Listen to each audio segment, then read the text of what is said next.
फिर मैंने फौज में जाने की, लेकिन नहीं निकल सका। तो एक हमेशा इच्छा रही कि अपने जीवन का, अपनी कला का कोई राष्ट्रीय उपयोग हो। इसी क्रम में जब मुझे अवसर मिला कि मध्य प्रदेश में भोपाल से 45 किलोमीटर दूर एक स्थान भीमबेटका है जो आपकी वर्ल्ड हेरिटेज साइट में आ गया है, वहाँ आदिमानव की बनाई हुई चित्रित गुहाएं विद्वान हैं। तो मुझे रास्ता तोड़ने का फिर मौका मिल गया और मेरा जीवन बहुत अभाव में रहा, क्योंकि उसमें कि स्वतंत्रता सेनानी अपने बच्चों के लिए कुछ नहीं करते थे। उनका ये था, गांधी जी का आदर्श था कि हम अपने परिवार के लिए एक चिट्ठी भी नहीं लिखेंगे। तो ऐसे में एक बिल्कुल अनाथ की तरह रहते हुए भी मैं उसमें अध्यापन कर रहा था। मैं फिर सब छोड़ करके मैं पूना चले गया। और आप जानते हैं जो हर भारतीय की नीयत होती है, कितने कम संसाधनों में मैंने PhD किया। उम्र ज़्यादा हो गई थी, 31 साल हो गई थी। UGC का कोई स्कॉलरशिप नहीं मिला। उसके बाद 200 रुपये का मुझे फेलोशिप मिला। उतना मेरा परिवार भी था और मुझे वहाँ से 1000 किलोमीटर दूर भोपाल आना था। मैंने कोई जल्दी नहीं कि 8 साल लगा दिए PhD में। उसका कारण ये था कि पहली बार मैं जब भीमबेटका में लगा तो मुझे ऐसा लगा कि इसमें बहुत सारे चित्र मैंने स्वयं बनाए हैं। ये कल्पना हो सकती है, फनकाशी हो सकती है, लेकिन वो बड़ी साकार हुई। मेरा एक पूरा पेपर है, individual hand in historic art, कि किस आर्टिस्ट ने किस गुहा में काम किया है, इसकी पहचान कैसे करेंगे। तो सन 73 से मैं गुफा कला में रहा और बहुत अच्छी आजीविका साधन तो नहीं रही, लेकिन उसके बाद भी गाड़ी चलती रही। और मैं निराश सा होकर के एक बार मैंने सोचा कि मैं अगर संग्रहालय बनाऊंगा तो कहीं अपने क्षेत्र में बनाऊंगा। तो संग्रहालय क्या, आप जानते हैं कुछ लिमिटेशंस होती हैं कि जगह फैलने वाली, जहाँ पर विस्तार हो सके, अधिक गर्मी सर्दी ना हो, जहाँ प्रकृति के बीच में हो। तो मैं भीमताल में मैंने एक उजाड़ से जगहों में संग्रहालय स्थापित किया और आज तो बहुत बड़ा हो गया। हमारे पास करीब 4 गैलरी है, 100 फीट लंबी और 30 फीट चौड़ी। हमारी संस्था भी था उत्तराखंड का एकमात्र संग्रहालय है जिसमें आप पूरी संस्कृति को देख सकते हैं। एक पूरी कला दीर्घा है, यहाँ के लोक संस्कृति और प्रकृति के चित्रण पर, दूसरी में गुफा चित्रों पर, और तीसरे में जनजाति जो हमारे यहाँ 5 हैं, तथा तिब्बत की संस्कृति, और चौथे में यहाँ का सारा भौतिक संपदा, मेटेरियल कल्चर। आप लोग अल्मोड़ा उतर रहते हैं, लेकिन शायद आपको पता होगा कि यहाँ हर महीने लगभग 1 ट्रक सामान पुराना मुरादाबाद में आज में गलने के लिए जा रहा है। ऐसे ही बागेश्वर से भी जा रहा है। हमारे घरों में सब प्लास्टिक और ये चीज़ें तो आ गई हैं, लेकिन पुरानी सारी संपदाएं धीरे धीरे समाप्त हो गई। तो मैंने किसी भी कीमत में कोशिश करी कि भाई वो इकट्ठा हों, और भीमताल में कम से कम आप कुछ चीज़ें ऐसी देखेंगे जिनको आप विश्वास नहीं करेंगे। बड़ी बारात में 500 लोगों के दाल बनाने का एकमात्र बंदा, आप सोचते हैं कितना बड़ा होगा, इससे 500 लोगों की दाल बन जाए। ऐसी ऐसी चीज़ें थी, बड़ी बड़ी परातें और सारी चीज़ें। तो वो संग्रहालय में हैं। निजाम हैदराबाद जैसे के लिए संग्रहालय बनना आसान था, क्योंकि उनके पास बोरे भरे हुए असरकियाँ हो। लेकिन एक ऐसे आदमी जिसके कि एक झोला भर, जिसके पास चावल भी ना हो, उसने संग्रहालय बनाने का दुस्साहस किया, और वो दुस्साहस धीरे धीरे सफल हुआ। 40 साल का पौधा हो गया, इसलिए ये तो विश्वास है कि सूखेगा नहीं। तो ये तो मेरी संक्षिप्त सी कहानी है। लेकिन पुरातत्व में जाने मुझे फ़ायदा क्या हुआ। मैं जब यहाँ आया, मेरे लिए 2 चित्रकला में 2 आदर्श थे। एक तो ये कि हमारे दुबारपुरा के मोहम्मद सलीम थे, जो मुझसे 2 साल आगे थे, और दूसरे लैंसडाउन से रणवीर सिंह बिष्ट थे। ये दोनों वाटर कलर में बहुत अच्छा करते थे और मेरे उसमें के आदर्श थे। हालांकि मुझसे ज़्यादा बड़े नहीं थे, सलीम साहब से 2 साल बड़े थे और हम उम्र के थे। वो हाई स्कूल की बात की, मैं इंटर की बात किया। हम काफ़ी रहे थे लखनऊ काफ़ी, और मेरे साथ बहुत ही गहरी मित्रता उनके साथ रही।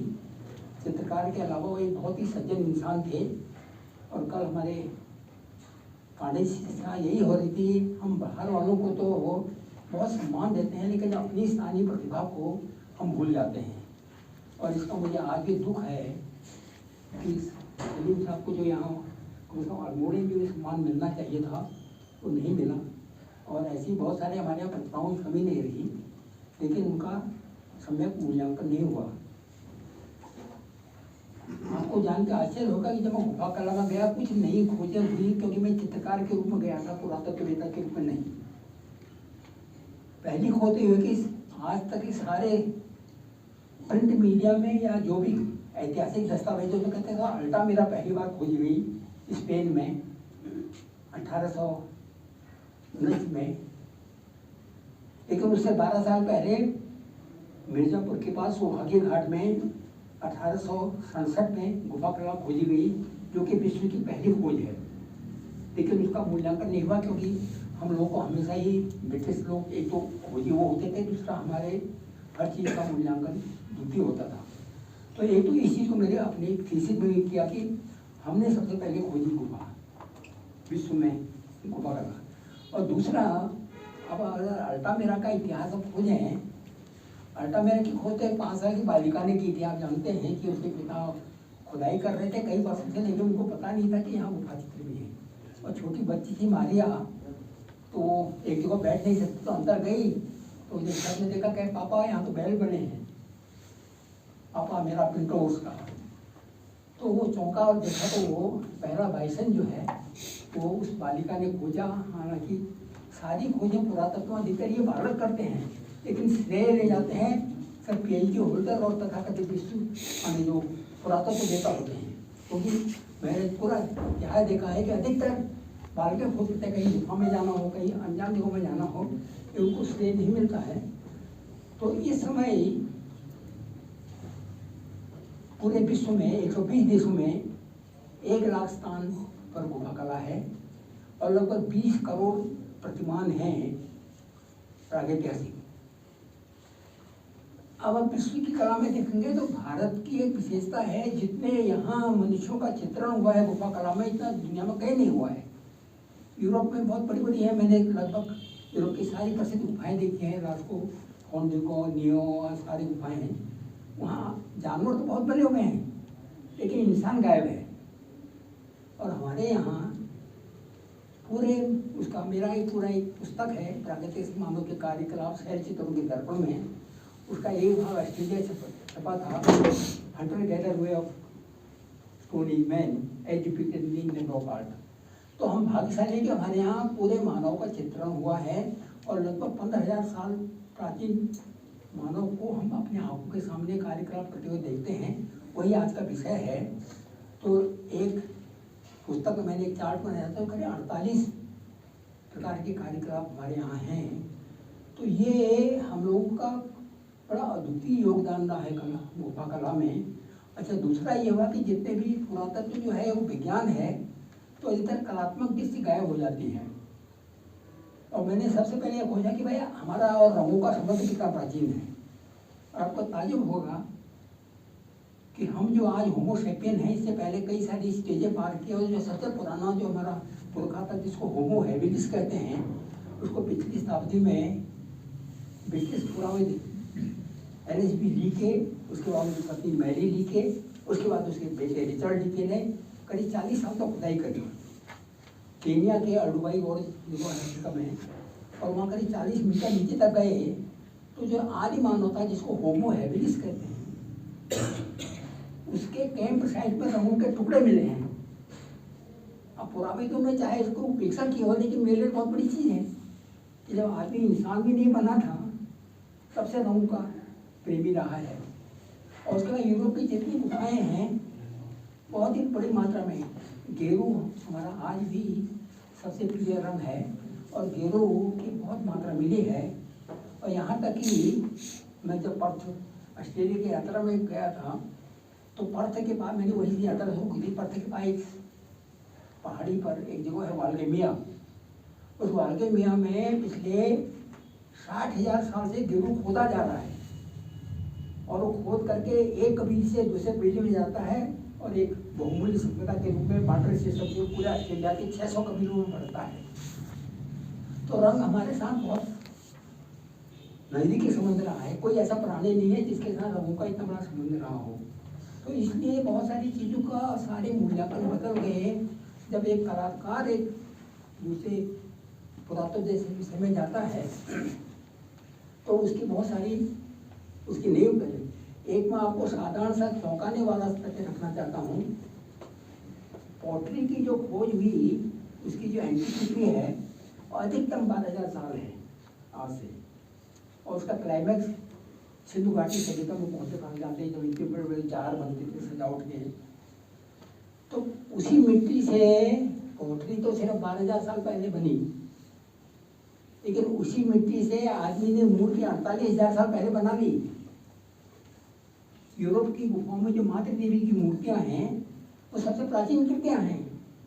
तो सोचने की बात है कि भाई पोटरी जो बर्तन है वो हमारी प्यास बुझाने के लिए, हमारी भौतिक क्षमता के लिए है, लेकिन उससे पहले 36,000 साल पहले उसने मूर्ति क्यों बनाई? सीधा सा अर्थ है मनुष्य की शारीरिक भूख से उसकी मानसिक भूख कहीं बड़ी है, कलात्मक भूख कहीं ज़्यादा है। इसलिए आदमी ने बर्तन बनाने के बजाय पोटरी को बहुत उससे पहले मूर्ति बना दी। तो ये अर्थ ये हुआ कि मनुष्य मूल तो एक सांस्कृतिक प्राणी है। खाना चाहे न मिले, किसी कलाकार को अगर आप जेल में रख दीजिए, लेकिन अगर उसको रंग दे दीजिए तो वो नहीं होगा। और मैं आपको बता दूँ, मैं सन 65 में एक महीने लुधियाना जेल में भी रहा हूँ गोरखी आंदोलन में। तो वहाँ मैंने क्या कि एक चित्रकार को जेल हो गई थी, तो उस जेल में जब तक जगह होती थी तब तक उसको वहाँ रखते थे चित्र बनाने के लिए, और जब जेल भर जाता तो उसका ट्रांसफर करते दूसरी जेल में। और ऐसे पता नहीं कौन सा ऐसा अपराध किया कि सारा जीवन उसने जेल में बिताया, लेकिन जेलों में चित्रकारी कर दिया।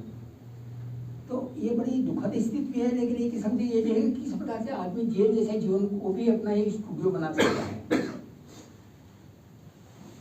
परेशानियाँ सबको आती हैं, और मैं अभी 85 साल का हो गया हूँ, लेकिन मैं आज भी कहता हूँ भाई मैं तो दिहाड़ी मजदूर हूँ, क्योंकि मैंने 2.5 रुपया दिहाड़ी से शुरू की, और आज भी जो मेरी आग समाप्त नहीं हुई, क्योंकि मुझे लगता है कुछ ना कुछ मुझे करना है। ये व्यस्तता के बाद भी, अस्वस्थता के बाद भी मैं कोशिश करता हूँ कि रोज़ मैं चित्र बनाऊँ। और जो लोग यहाँ कला से संबंधित जानते हैं कि वाटर कलर मीडिया बड़ा डेलिकेट मीडिया है, रोज़ रियाज चाहता है। आप ऑयल में, एक्रेलिक में काम कर सकते हैं, दोस्त आगे छोड़ सकते हैं, चाय पी सकते हैं, गपबाजी कर सकते हैं, अखबार पढ़ सकते हैं, लेकिन वाटर कलर में अगर आप बैठ जाते हैं तो आप कुछ नहीं कर सकते। आप लगता है कि ऑपरेशन टेबल में हैं। और यहाँ भी बहुत ज़्यादा ध्यान नहीं दिया गया मीडिया पर, और मैंने सारा जो काम किया वाटर कलर को जीवित रखने के लिए किया। और ये बहुत बड़ी उपलब्धि है कि संसार में आपको फोटोग्राफ तो बहुत मिल जाएंगे गुफा कला के, लेकिन मैनुअल रिकॉर्डिंग कहीं नहीं है।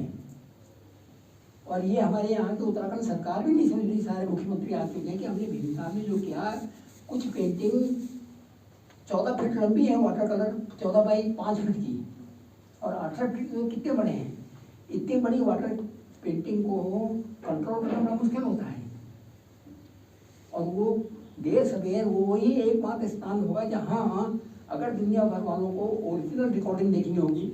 मैंने कोई फोटोग्राफी नहीं की, मैं तो जैसे पोर्ट्रेट बनाता हूँ उस ढंग से मैंने, और आपको यहाँ अभी दिखाई भी देगा कि मैंने तो टू द स्केल कॉपी की, बिना छुए हुए, क्योंकि फिजिकल कॉन्टेक्ट बहुत मना है पुरातत्व में।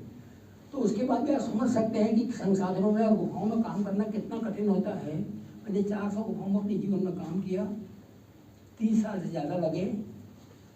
उन गुफाओं में जहाँ की कभी रात को डाकू रुकते थे, उन गुफाओं में कई बार तो जंगली जानवर मुझे मिले, उनकी कृपा रही, मुझे कोई नुकसान नहीं पहुँचाया। मध्य प्रदेश हो चाहे केरल हो, केरल में मुझे अनुमति नहीं थी, कंजर बैठने की, हाथी पागल हुआ है, आप नहीं जा सकते हैं, लेकिन मैंने परवाह नहीं की। हम सोचे कि मरना तो एक बार होता ही है। इसलिए आज केरल में एकमात्र मेरी पुस्तक जो है वो टेक्स्ट बुक के रूप में है, और मुझे त्रिवेंद्रम यूनिवर्सिटी ने मेरे सम्मान में 2 वॉल्यूम ग्रंथ निकाले। मैं वहाँ नहीं किया तो यहाँ के मुझे सम्मानित कर गए। ये एक उत्तर से आकर के ईस्टर्न साउथ में जा कर के केवल उनको लगा कि ये आदमी जो है इसमें काम करता है।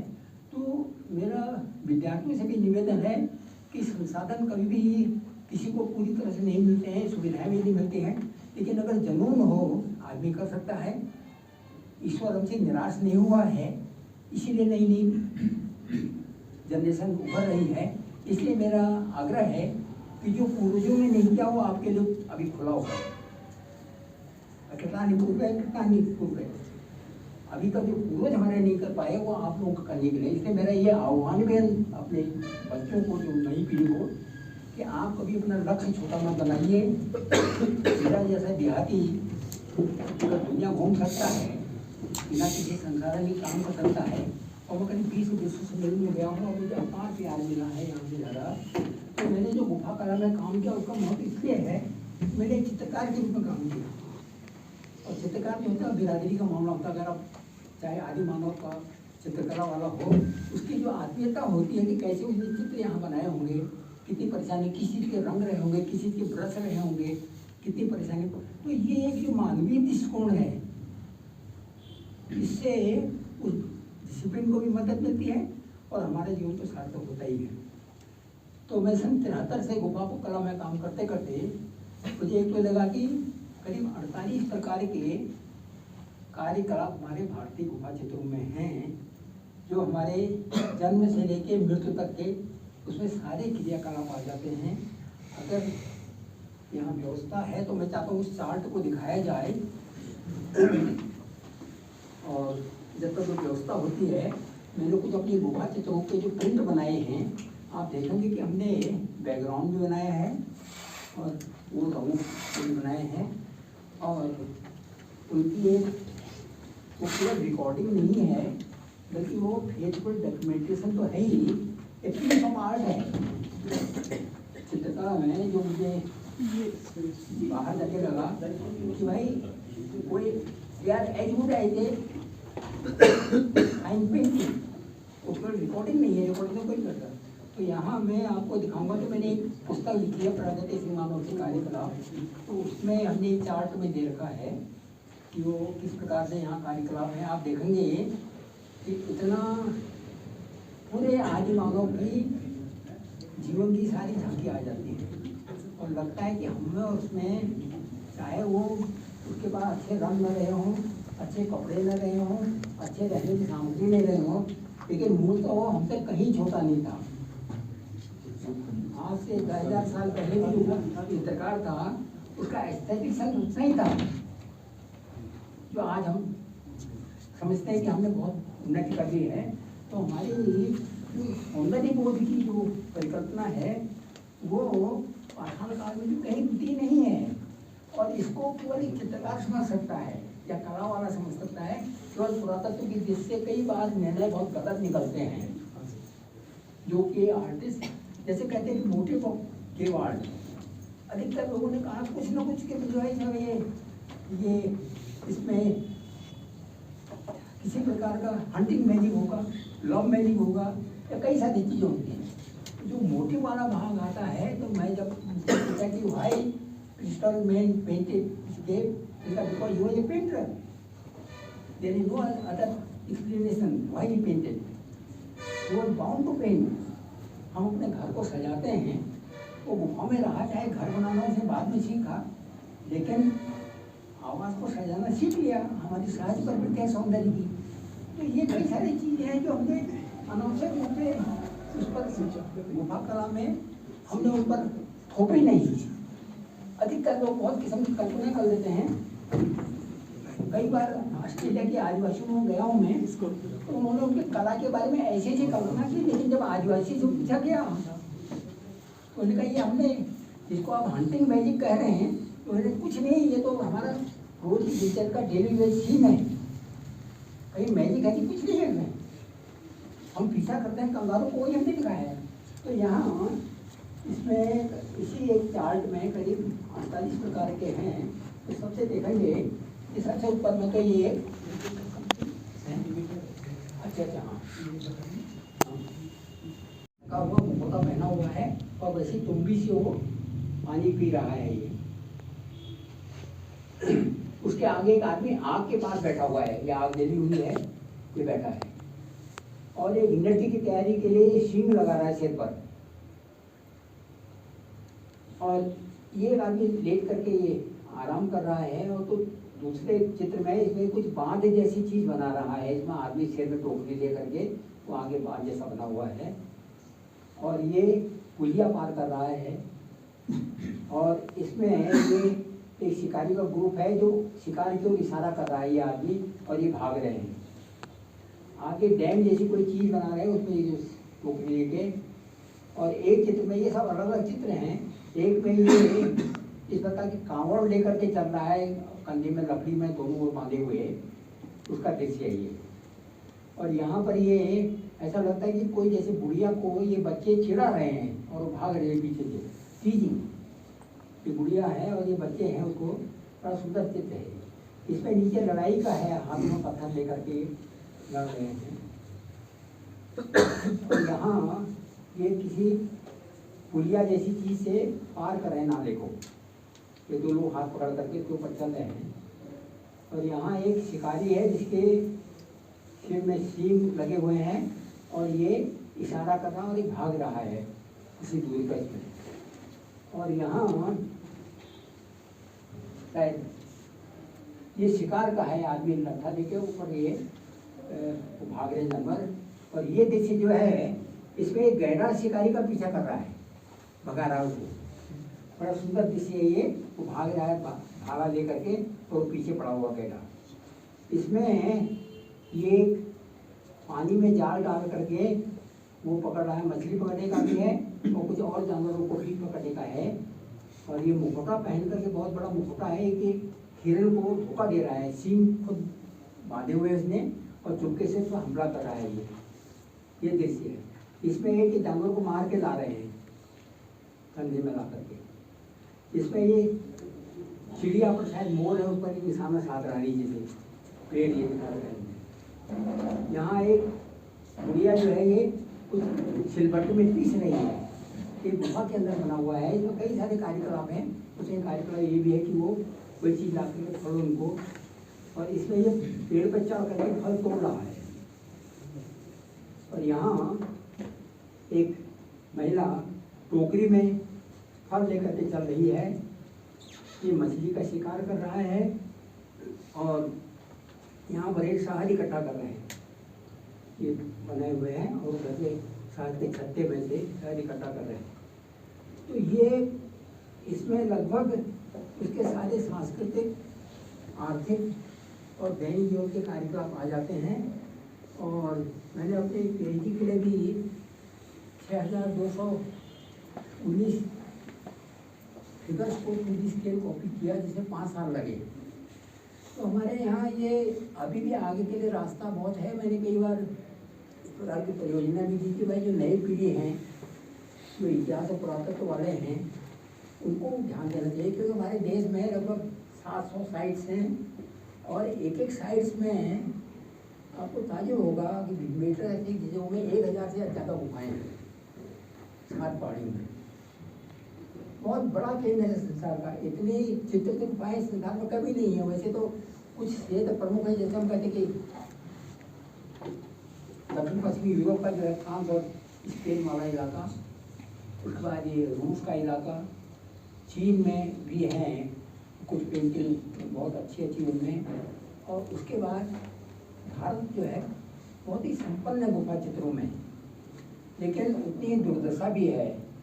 आप किसी भी साइट में जाएंगे तो लोगों ने एक परमिट होगी जा करके वहाँ नाम लिखने की, पता लिख देंगी, डिस्फिगर करने की, कुछ नहीं मिला तो पत्थर उठा के नुकीले पत्थर से उन्हें खराब कर दिए हैं। ये मैंने हर जगह देखा है। और कई जगह तो ऐसा हो गया कि पूरे डायनामाइट से उड़ा रहे हैं ये माफिया लोग, क्योंकि रेल की पटरी में पत्थर बिछाने के लिए। ये सारी गुफाएं अधिकतर सैंडस्टोन में हैं और सैंडस्टोन का मुख्य जो जोन है वो विंध्याचल है, इसलिए विंध्याचल में हमारे 2/3 गुफा चित्र विंध्याचल में हैं, पूरा भरा हुआ सारा। लेकिन दुर्भाग्य सरकार को खुद भी मालूम नहीं है कि इनसे कैसे पैसा कमाया जाए, कैसे बचाया जाए। और अधिकतर ये होता है, कई बार मुझे डर है लाखों जात तो बहुत नष्ट हो गया। तो मैंने अभी अखबारों पढ़ा है, किसी की आलोचना नहीं है, लेकिन कई बार हम जो उसके विशेषज्ञ उनसे नहीं पूछते हैं, क्योंकि 1824 में जब अजंता खोजी गई थी उसमें 26 गुफाओं में चित्र थे प्लास्टर था, प्लास्टर के ऊपर चित्र थे। तो उसमें उन्होंने किसी इटालियन विशेषज्ञ को बुलाया और उसने ऊपर से केमिकल लगाया, थोड़ी देर में तो चमक गए वो, लेकिन तीसरे दिन वो सारा प्लास्टर समेत खत्म हो गए। और आज 26 में जिससे तो 2 गुफाओं में चित्र हैं। तो अभी मैंने थोड़े दिन पहले पता कि यहाँ लाखों हजार की भी कोई योजना बन रही है कि भाई उनके वो करने के लिए। गलती तो ये है कि किसी ठेकेदार, जहाँ तक मुझे मालूम है किसी ठेकेदार ने वहाँ सीमेंट का स्टॉक बनाया सड़क निर्माण में, बहुत सारी धूल से नष्ट हो गए। लेकिन अभी भी हम बहुत ज़्यादा सिंसियर नहीं हैं, हमारी संस्कृति उसकी हो रही है, क्योंकि एक बार हम किसी चीज़ को नष्ट कर देते हैं, हम दोबारा उसको नहीं बना सकते हैं। तो हमारा और चीज़ें तो प्राकृतिक, उसमें हमारा ऐतिहासिक पुरातत्व तो बहुत धनी है। हम जानते हैं सांची और इधर जितने भी हमारे हुए हैं मूर्तियों के भंडार भरे हुए हैं, लेकिन गुफा कला के लिए हमारे यहाँ अभी भी वो अवेयरनेस नहीं है।